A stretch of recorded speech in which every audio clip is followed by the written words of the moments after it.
Bismillahirrahmanirrahim. Assalamualaikum warahmatullahi wabarakatuh. Alhamdulillahirabbil alamin wa bihi nasta'inu ala umuri dunya waddin. Wassalatu wassalamu ala nabiyyina Muhammadin wa ala alihi wa ashabihi ajma'in. Amma ba'du. Sobat Raja yang dimuliakan oleh Allah, Allah Subhanahu wa taala memerintahkan kita semua untuk senantiasa dan terus-menerus berdoa kepadanya. Jadi jangan ada seorang pun di antara kita yang kemudian merasa bosan dan capek berdoa kepada Allah, karena Nabi Zakaria sebagaimana dijelaskan Allah di dalam Al-Quran, beliau mengatakan, walam akum bidu'aika rabbi sakiya. Aku belum pernah kecewa dalam berdoa kepada Engkau ya Tuhanku. Ini adalah doanya Nabi Zakaria alaihissalam, dan beliau adalah seorang nabi. Lantas bagaimana dengan kita? Nabi bukan, Rasul juga bukan. Seharusnya kita lebih giat lagi dalam berdoa. Namun Sobat Raja yang dimuliakan oleh Allah, ada beberapa hal yang perlu kita perhatikan ketika berdoa kepada Allah Subhanahu wa taala. Pertama-tama, kita harus cerdas dalam berdoa. Karena ada beberapa orang yang berdoa tapi tidak mengerti dengan kebaikan dirinya sendiri. Contohnya adalah pada suatu ketika Nabi dan para sahabat mendatangi seorang pemuda yang sedang sakit keras sampai tidak bisa apa-apa.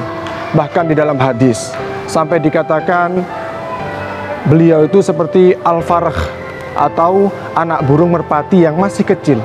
Lalu Nabi bertanya kepada pemuda tersebut, doa apa yang engkau panjatkan kepada Allah?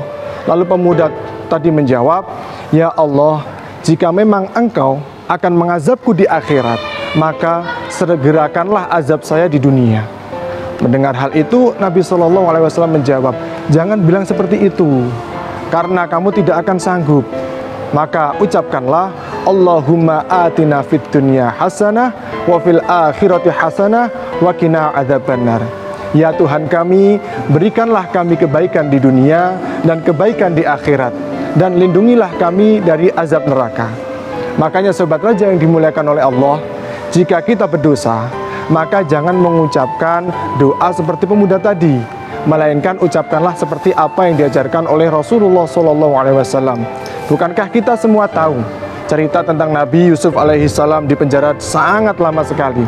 Ternyata itu memang doanya Nabi Yusuf sendiri, sebagaimana yang diceritakan oleh Allah dalam Al-Quran, qala rabbis sijnu ahabbu ilayya mimma yad'unani ilaih. Yusuf berkata, wahai Tuhanku, penjara lebih aku sukai daripada memenuhi ajakan mereka kepadaku.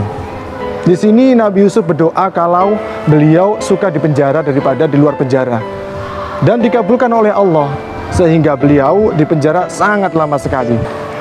Dari sini Sobat Raja yang dimuliakan oleh Allah, alangkah baiknya pada bulan Ramadan yang penuh dengan keberkahan ini, kita berbanyak lagi doa-doa. Kita optimalkan pada bulan yang mulia ini, karena Rasulullah SAW bersabda, "Thalathatun la yuraddu du'a'uhum al-imamul adil was-sha'imu hatta yuftir wa da'watul mazlum." 3 orang kata Rasulullah yang tidak akan ditolak doanya, yaitu yang pertama imam yang adil, yang kedua yang berpuasa hingga ia berbuka, dan yang ketiga doa orang yang teraniaya. Tentunya kita juga harus berkaca dari 2 cerita di atas. Jika kita berdoa, maka ucapkanlah doa-doa terbaik untuk diri dan keluarga kita pada khususnya, serta untuk umat muslim pada umumnya. Dan akhirnya Sobat Raja yang dimuliakan oleh Allah, semoga kita semua termasuk orang-orang yang senantiasa diberikan kemudahan dan keistiqomahan dalam beribadah kepada Allah Subhanahu wa taala. Utamanya pada bulan yang penuh dengan kemuliaan ini, yaitu bulan Ramadan. Segala ibadah kita diterima dan doa-doa terbaik kita juga dikabulkan oleh Allah Subhanahu wa taala. Amin amin ya rabbal alamin. Assalamualaikum warahmatullahi wabarakatuh.